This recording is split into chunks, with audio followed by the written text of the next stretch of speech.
Hvala Jezus in Marija, dragi prijatelji naše domače oddaje Pot poti.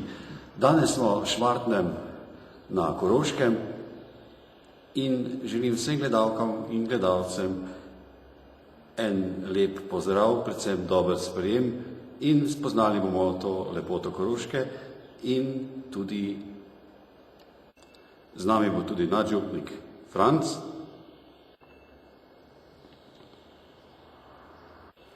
Lepo pozdravljam tukajšnjega nadžupnika Franca, Bog vas živi. Prosim, če se našim gledalcem na kratko predstavite, gospod nadžupnik. Tudi jaz želim lep dan, prijetno druženje z nami, ko bomo pogledali našo nadžupnijo. Sem Franc Rataj, tukaj župnik že 21 let. Drugač prihajam iz župnije Sveti Jurij v Šentjur pri Celju. Pripadam misijonski družbi lazaristov in sem že kar nekaj let tudi član te družbe. Misijonska družba je sprejela to župnijo zato, da bi pomagala mariborski nadškofiji, še posebej pa, da bi se naši mladi duhovniki v tej župniji pastoralno izpopolnili, da bi lahko potem svoje misijonsko delo doma ali po svetu boljše upravljali. Kaj pomeni beseda nadžupnik in nadžupnija? Torej, beseda nadžupnija pomeni župnijo, staro župnijo, iz katere so se v času zgodovine ločile nove župnije. Saj je nadžupnija Šmartno od ustanovitve naprej obsegala področja od Drave pa vse do Vitanja, tudi Buzenica in ostala področja do Savinjskih Alp je spadalo v to župnijo. V času zgodovine pa so se potem počasi izločile manjše župnije. Nadžupnik pa pomeni tisti, ki opravlja to nadžupnijo. Jaz se včasih rad pošalim, pa pravim, sigurno veste, kaj pomeni župa. Kaj pomeni župnik? To pomeni posoda za župom, nad župo pa je pokrovka, ki pokriva župo. To je malo za šalo, za prijetno veselje, da ljudje lažje razumejo. Drugače pa izhaja iz latinske besede arhiparohija, stara župnija, pa ker je težko latinsko govoriti, pa so poslovenili in rekli nadžupnija ali nadžupnik. V letih 1740 do 61 je bil tudi tukaj opad, ki se je leta 1761 sedež preselil v Celje, tako da je sedaj v Celju opadski sedež. Prej pa se je začel opadski sedež tukaj v Šmartnem pri Slovenj-Gradcu.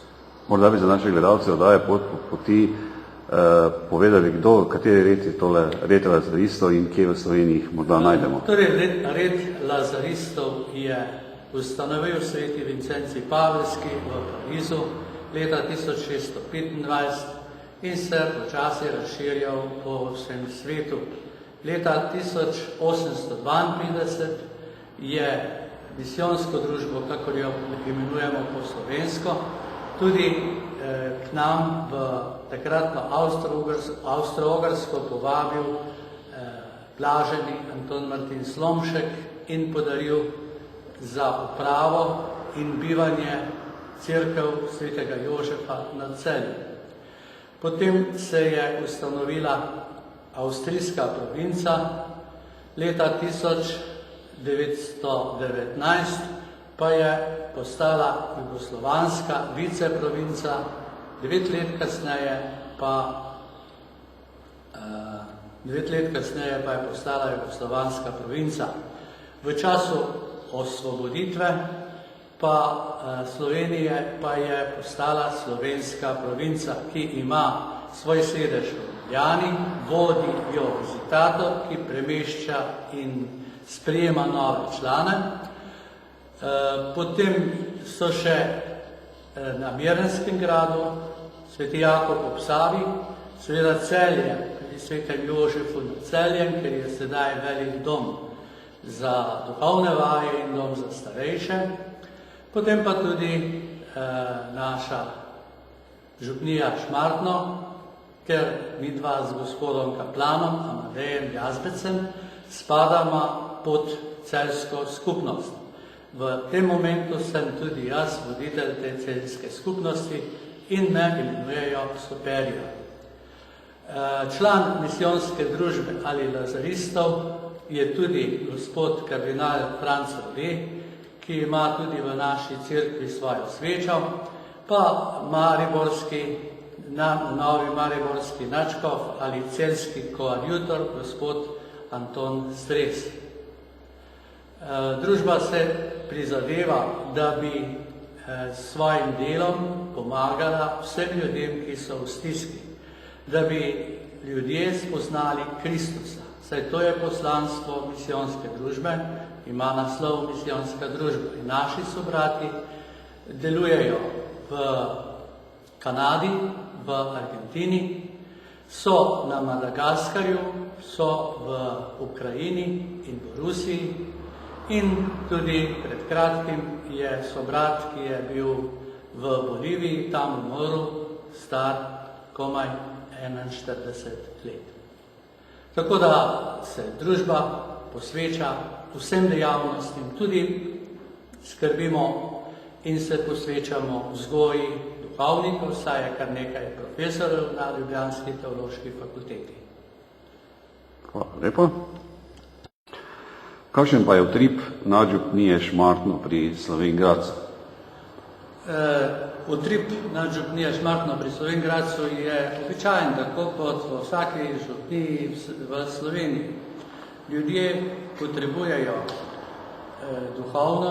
potrebujejo duhovno oskrbo, od rojstva pa do groba. In v vseh teh situacijah se z veseljem zatekajo v župnijo, torej v župniku, da jim na tem področju tudi pomaga.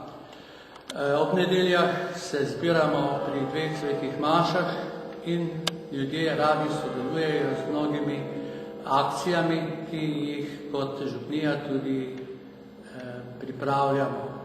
Še posebno je zanimivo o pripravi na Božič, potem o pripravi v postnem času, pripravi na Veliko noč in še o drugih raznih slovesnostih.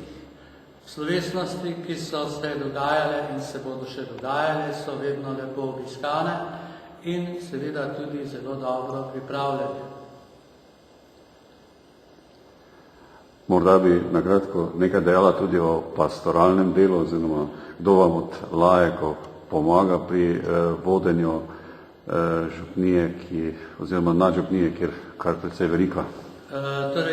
Nadžupnija ima v svojem pastoralnem načrtu tudi pripravo laikov, to pomeni, da usposobimo ljudi, ti, ki so pripravljeni sodelovati in pomagati, tako v pastoralnem svetu, ki šteje 24 članov in ti iz vsake vasi po nekaj in ti pomagajo pri vodenju. Svetujejo, kaj se dogaja, kaj bi bilo dobro v posameznih podružnih cerkvah, še posebej pa, kaj bi na raznih pastoralnih področjih bilo potrebno in pametno storiti. Potem tudi skrbijo, da je cerkev čista, skrbijo, da se urejujejo stvari okrog cerkve, še največ pa pri naših cerkvah pomagajo ključarji, ki so, bi lahko rekli, gospodarji posamezne cerkve. Ključar prihaja iz besede ključ, torej pomeni, da imajo ključe cerkve in da skrbijo, da je vse na pravem mestu, da je pripravljeno potem za mašo, kadar je na podružnicah sveta maša, da je pripravljeno za razne obrede, ki so v posameznih cerkvah in tako naprej. Poleg teh, kot bi rekel, gospodarskih, so pa tudi še drugi, kot so pevski zbor, je mešani pevski zbor, potem je otroški pevski zbor in mladinski pevski zbor, še posebej pa skupina v teh nekaj letih, zadnjih letih, je skupina Žarek, ki se svojimi nastopi kar uveljavlja v glasbi, na cerkveni glasbi v Sloveniji. Pred leti je bil zelo močan ansambel Samarijan, ki je pač zaradi tega, ker so se člani začeli poročati, tudi prenehal. Preden bomo z gospodom nadžupnikom obiskala vse te cerkvice, ki so podružnične cerkve, nadžupnije Šmartno pri Slovenj Gradcu, bi morda povedali nekaj o zgodovini te cerkve in komu je ta cerkev v Šmartno pri Slovenj Gradcu posvečena. Zgodovina te cerkve je zelo zanimiva in tudi zelo stara, saj ima naslov, kot smo že prej rekli, nadžupnija, ker iz te župnije izhajajo druge župnije. Škof Modest je poslal iz gospe Svete na Koroškem v te kraje, v Mislinjsko dolino, svoje misionarje, ki so oznanjali Kristusa v tej dolini. V Šmartnem so se ustavili in postavili tudi kapelo ali cerkev posvečeno svetemu Martinu. Saj v tistem 8. stoletju, 9. stoletju je bilo češčenje svetega Martina zelo razširjeno, saj je sveti Martin ob svojem delu in svojem življenjem bil velik vzornik ljudi takratnega časa. Ljudje so se k njemu zatekali v vseh stiskah in težavah, saj tudi že slike v naši cerkvi prikazujejo, kako so k njemu prihajali bolniki, kako so k njemu prihajali soromaki, kako so ga na vse načine oblegali in se priporočali. Tako so tudi v tistem času v tej dolini naredili misionarji, ki jih je poslal škof Modest okrog leta 850 v te kraje. Župnija se potem imenuje, že kot župnija se imenuje že 1040. leta, ko sveta Ema prosi šmarškega duhovnika ali župnika, naj pri svojem delu poskrbi za njene podložne v graščini Vitanje. Naslednjo zgodovinsko dejstvo je leto 1106, ko je oglejski patriarh določil, da mora 7 kmetij iz nadžupnije Šmartno plačevati davek na novo ustanovljenemu kanonikatu v Doberli vasi. Tako smo pred 3 leti v župniji praznovali 900-letnico župnije Šmartno, pisne omembe Šmartna pri Slovenj Gradcu. Cerkev, ki ste videli notranjost in zunanjost, pa je bila postavljena v takšni obliki dokončno 1640. leta po požaru, ki je bil takrat v Šmartnem.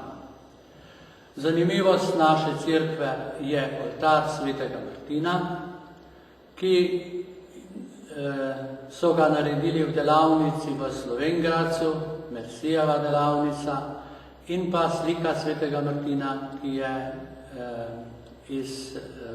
izpod rok Janeza Štrausa, tudi iz Slovenj Gradca. Potem so znamenite tudi orgle, ki jih je naredil mojster Naraks in smo jih leta 2000 obnovili in razširili. To pa je naredila Mariborska delavnica, tako da je vsa cerkev v za 900-letnico popolnoma obnovljena in pripravljena za sprejemati ljudi, ko prihajajo k sveti maši, ker se dobijo, kot bi rekel po domače, napolnijo baterije in pridobijo vse potrebno, da lahko v teh časih tudi svoje življenje izpolnijo in dopolnijo vse tisto, kar jim manjka v vsakdanjem življenju. Spoštovane gledalke, cenjeni gledalci, še vedno smo v oddaji Pot poti. Tokrat si bomo gledali podružnično cerkev svetega Jurija v Legno.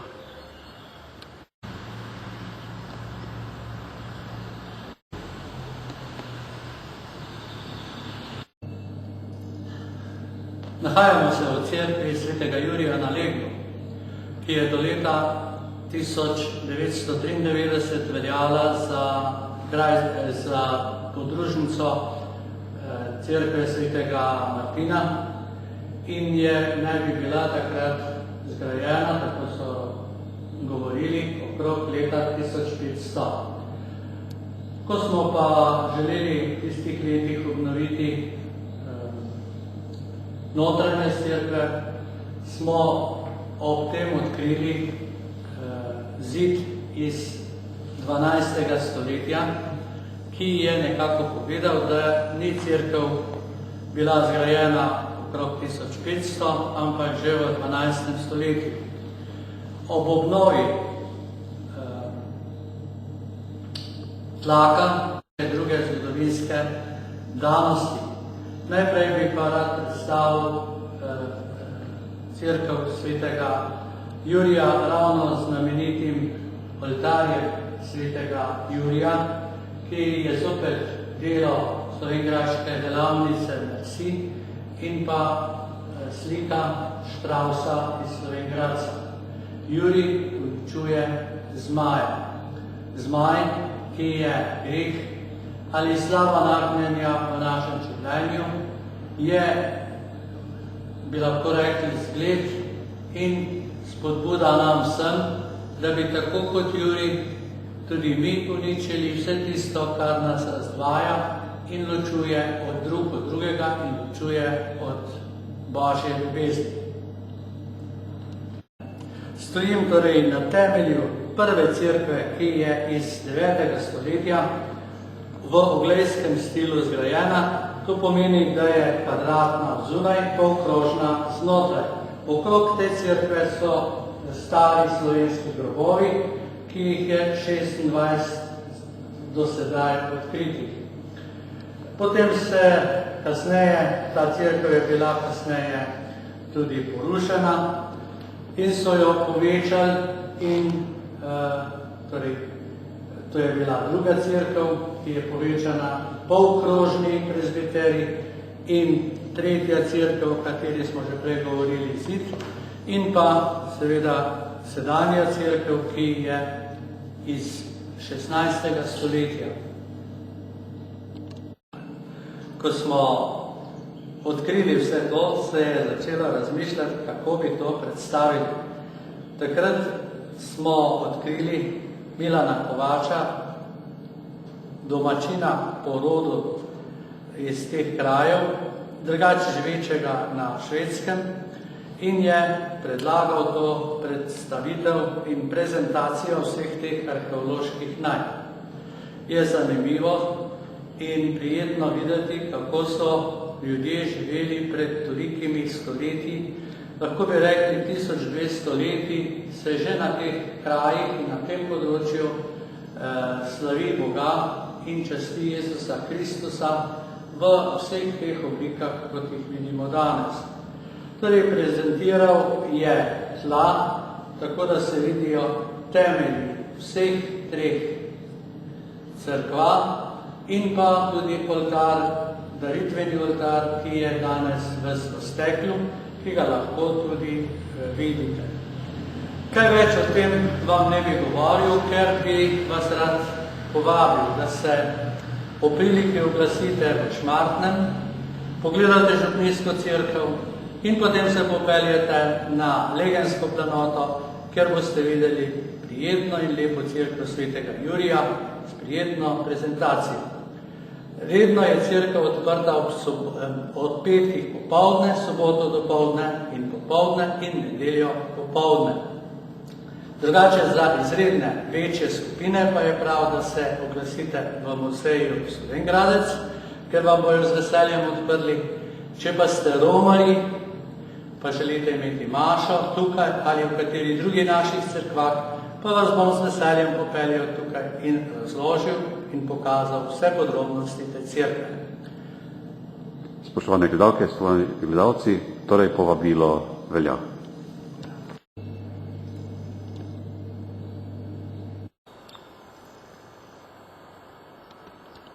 Uspeli smo se na nadmorsko višino 827 metrov in se pripeljali do cerkve svete Barbare. Sveta Barbara je znana kot zavetnica rudarjev. Zgodovina pripoveduje, da je na teh pohorskih hribih bilo v stoletja nazaj tudi močno rudarstvo, še posebno rudarstvo železne rude. Zato so postavili cerkev svete Barbare. Okrog leta 1527 naj bi bila ta zgradba zgrajena. Zvonik so pa postavili kasneje, 1847 leta. Zato je postavljen posebej prislonjen k cerkvi. Cerkev je zanimiva po svojem oltarju, ki ima zopet Mercijeva delavnica in Štrausova slika svete Barbare. Potem zanimivost je v notranjosti poslikava stropa. Ljudje se k sveti Barbari radi priporočajo za srečno smrt, še posebej pa radi priromajo sem, ker je prijeten razgled in pa ta popolna pohorska tišina, ko nam ptički zapojejo in svojo melodijo in nas razveselijo. Pri tej podružnici so 3-krat na leto in to spomladi ali boljše poleti, ko je lepa nedelja, prva nedelja po nedelji rešnega telesa, potem za hvalna nedelja, torej zopet prva nedelja ali druga nedelja v septembru in pa za nedeljo svete Barbare.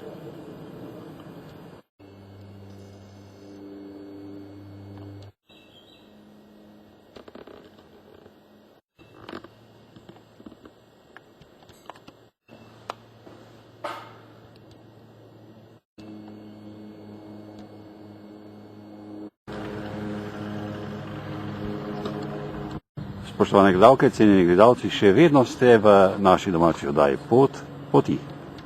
Na drugem hribu Pohorja, 100 metrov niže, pa se nahaja cerkev svetega Filipa in Jakoba, ki je tudi iz 16. stoletja. Zanimivost je, da je tudi tukaj dograjen zvonik posebej, v prvotni cerkvi pa je bil zvonik na sredi strehe. Cerkev ima glavni praznik na praznik svetih apostolov Filipa in Jakoba 3. maja, ker je takrat delovni dan, pa imamo sveto mašo dan prej, torej 2. maja in se okoliški ljudje zberejo tukaj, ker je čudovit razgled tudi na dolino, na Uršlo goro, na Peco in vse te tudi Savinjske hribe in vse to lahko potem ob lepem vremenu, vse takšnem kot je danes, občudujemo in gledamo, kako je. Cerkev znotraj ima 3 oltarje, posvečeni, torej glavni svetemu Filipu in Jakobu, potem pa še ostalim svetnikom, ki so v tej cerkvi. Zanimivost je, da v cerkvi danes pripravljajo ženske za lepo nedeljo, ker jutri torej je lepa nedelja, torej pomeni, da je tukaj praznik in bodo cerkev okrasile z mnogimi rožami. In seveda potem pripravile postaje za procesijo rešnega telesa, ki bo jutri tukaj na tem področju. Pot, Šmarška farna pot, ki smo jo pred kratkim naredili in markirali, nas je pripeljala k cerkvi Svete Marije Magdalene. To je 718 metrov nadmorske višine. Ta cerkev se omenja že v 16. stoletju in je ladja, pa pravijo, da je že iz 12. stoletja. Zanimivost te cerkve je, ker ima na sredi strehe tudi strešni zvonik, tako kakor so imele pred leti tudi vse ostale cerkve. Ostali so dogradili zvonike, tukaj je pa ostal na sredi cerkve in v tem malem stolpiču smo leta 1998 nabavili 2 manjša zvonova, tako da tudi ob lepi nedelji, o prazniku Marije Magdalene in o drugih slovesnostih domačinom pozvonijo, še posebej pa takrat, kadar je iz okolice umrl kakšen človek, da ljudje vejo v tistem trenutku pomoliti tudi za pokojnega soseda. Šmarška farna pot torej povezuje vse cerkve Šmarške nadžupnije, torej od župnijske cerkve, Svetemu Juriju, Barbari, Sveti Filip in Jakob, Magdalena, Sveti Andrej, Sveti Tomaž in pa Marija na Homcu, ter potem nazaj v Šmartno. Pot je označena, ima poseben znak, da popotnik lahko ve, v katero smer in kam mora iti. Pred vsako cerkvijo pa je postavljena takale tabla, ki na kratko predstavi cerkev in kdaj so slovesnosti v tej cerkvi. Torej, dobrodošli ste, da se tudi vi udeležite te Šmarške farne poti in občudujete ob lepoti naravi in razgledu pokrajino, katero želite obiskati. Hvala lepa.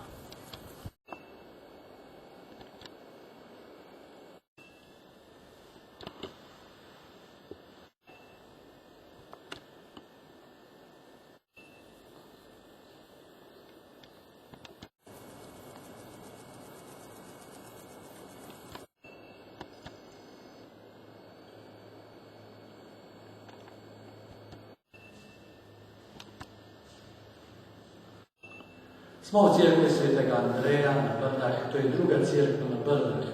Prej smo bili v cerkvi Svete Magdalene, zdaj smo v cerkvi Svetega Andreja, boduje 30. novembra. Cerkev je znamenita po tem, da že tukaj stoji kar več kot 600 let in je v prejšnjih stoletjih imela zvonik tudi sredi cerkve, sredi strehe. Okrog leta 1890 pa so zvonik prestavili na začetek strehe in je tudi ves lesen. Glavni oltar je posvečen Svetemu Andreju Apostolu, v njem je sveti Florijan, sveti Anton, pa sveti Peter in Pavel. Zanimiva je slika Svetega Andreja, ki je na Antipediju in je ta slika je bila postavljena pri glavnem oltarju in je iz leta 1700. Zanimivost v tej cerkvi bi še bila mogoče orgle, ki so potovali, kar vsakih 10 let so jih predstavljali. Zdaj v tej cerkvi pa je že več kot 110 let stojijo in tudi vedno za praznike in svete maše, ko so tukaj, igrajo. Narejene so bile 1881 leta za cerkev svetega Martina v Šmartnem. Ko so v Šmartnem povečali orgle, naročili nove 10 let kasneje, so te romale v cerkev Svete Marije na Homsu. 1898 pa so romale sem v to cerkev Svetega Andreja, ker so na Homsu tudi nabavili takrat nove orgle. Leta 1904. leta,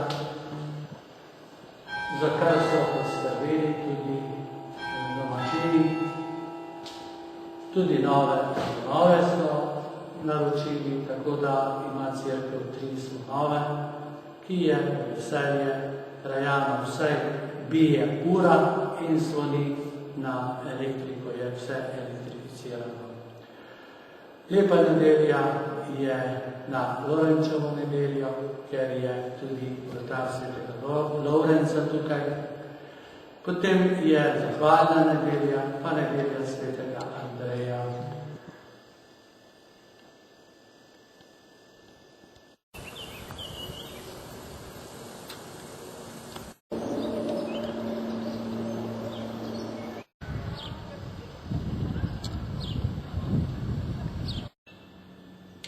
V cerkvi svetega Tomaža, v Tomaški vasi, ki je cerkev v dolini, ampak je zanimiva potem, ker ima tudi oltar, glavni oltar posvečen svetemu Tomažu, zopet delavnica Merci 1740 do 70 in pa slika svetega Tomaža na zidu, Štrausova. Tako da so naše cerkve večinoma ponašajo ravno z temi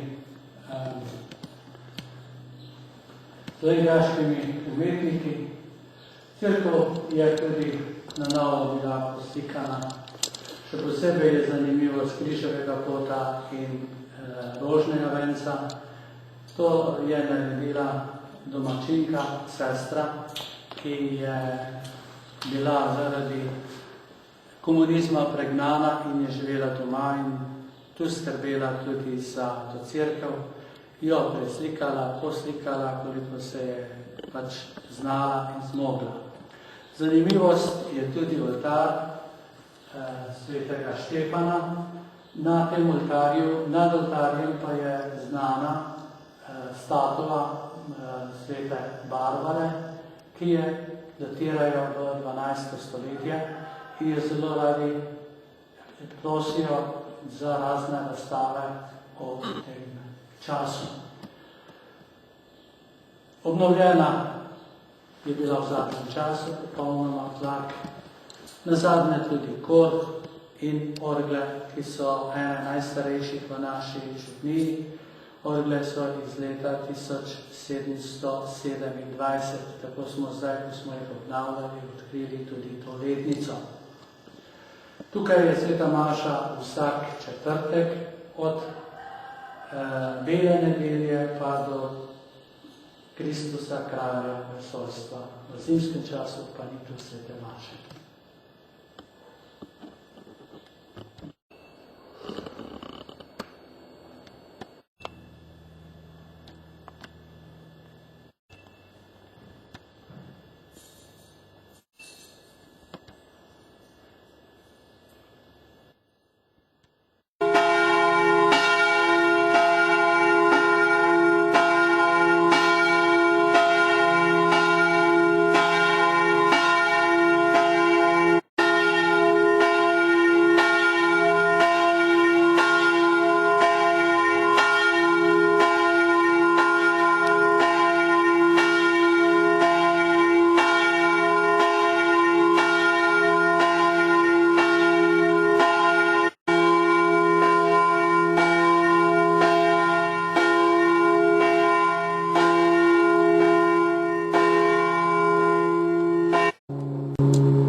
Priromali smo v cerkev Svete Marije Vnebovzete na Homsu, ker je ena najlepših cerkva, saj je, umetniki pravijo, da je galerija Mercijevih kipov in pa Štrausovih slik.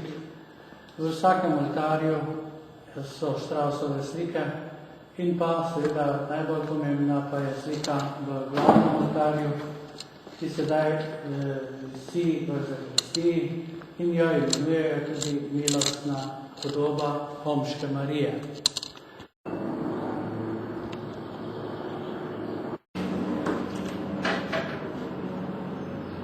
Tukaj stojimo pred oltarjem svetega Mihajla, zopet Štrausove slike, ki je zelo zanimiva, in pa Mercijeva delavnica iz Slovenj Gradca.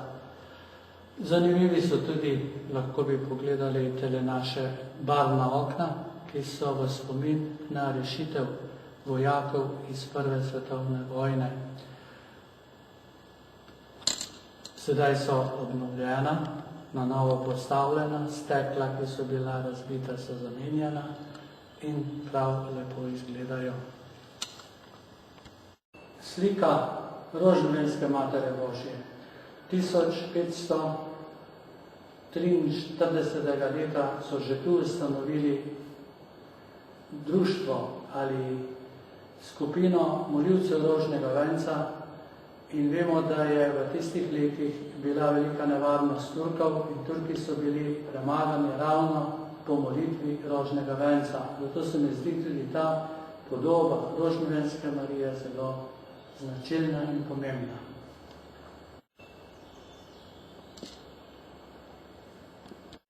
Cerkev se prvič omenja 1443. leta, ko so jo zgradili tukaj na hribčku.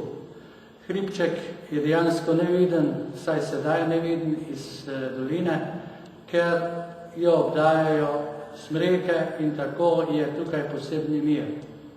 V letih 1498, 98 in tudi 1508 pa so po tej delini divjali tudi Turki.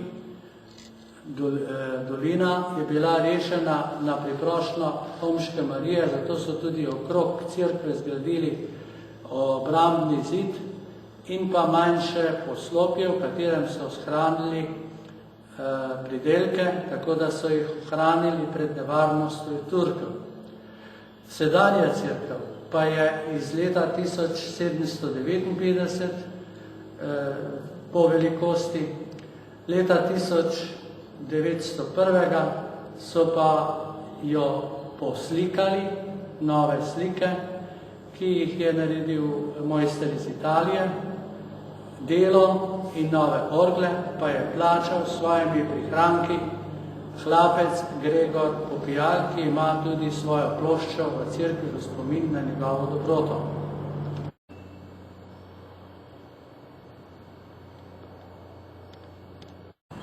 Homec je zanimiv tudi po domu duhovnih vaj. Ta dom so obnovili in zgradili leta 1975 gospod Jože Škarjanc za duhovne vaje mladine, otrok in pa tudi odraslih, ki zmorajo bivati na skupnih ležiščih.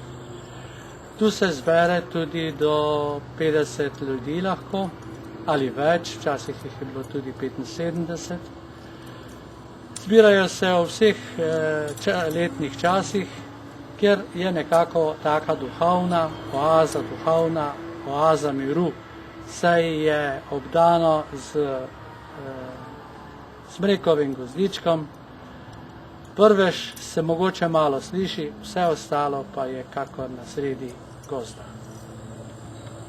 Spoštovane gledalke, cenjeni gledalci, žal se je približal konec našega romanja oziroma potovanja po nadžupniji Šmartno pri Slovenj Gradcu.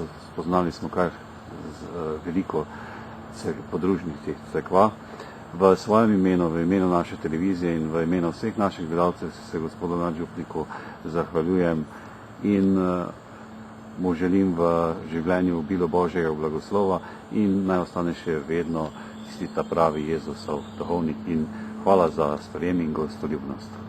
Tudi jaz se zahvalim, da sem smel govoriti in predstaviti našo nadžupnijo širši slovenski javnosti. zahvalim se snemalcu in televiziji in vas ob tej priliki povabim, pridite sem na Homec, pridite v župnijsko cerkev v Šmartno, pridite na Legen svetemu Juriju, še rajši pa vas povabim na Šmarško farno pot, ker je nekako zanimiva pohodniška pot. Traja sicer, predvideno je, da traja 7 ur pa pol in je skupaj 28,5 kilometrov hoje. Zanimivosti smo predstavili, želim pa, da bi ob tem spoznali in razumeli, da so ljudje Mislinjske doline se vedno z zaupanjem obračali na Boga, zgradili cerkve v zahvalo in prošnjo, da bi jih Bog obvaroval vseh nevarnosti in nezgod, tako naravnih, kakor tudi drugih. Slišali smo prej, da je Homška Marija obvarovala dolino napadov Turkov. Tudi danes se mnogi iz doline zatekajo k Mariji za pomoč, ker pravijo, Marija je pomagala, Marija pomaga in Marija bo pomagala in nobeden, kdo se je k njej zatekel, ni nikoli odšel brez tistih milosti, ki jih potrebuje za življenje. Zato vam želim lep dan in prijetno druženje, še posebej pa, da bi ob tem čutili, da nas ima Božja ljubezen neizmerno rada. Hvala in z Bogom. Vas, spoštovane gledalke, cenjeni gledalci, pa lepo pozdravljam iz Koroške in vam želim vse dobro na vaših življenjskih poteh. Pišite nam še naprej tako zvesto na elektronski naslov pot@planet.si in vas pozdravljam s starim krščanskim pozdravom. Hvala Jezus in Marija. Eko moj hvala.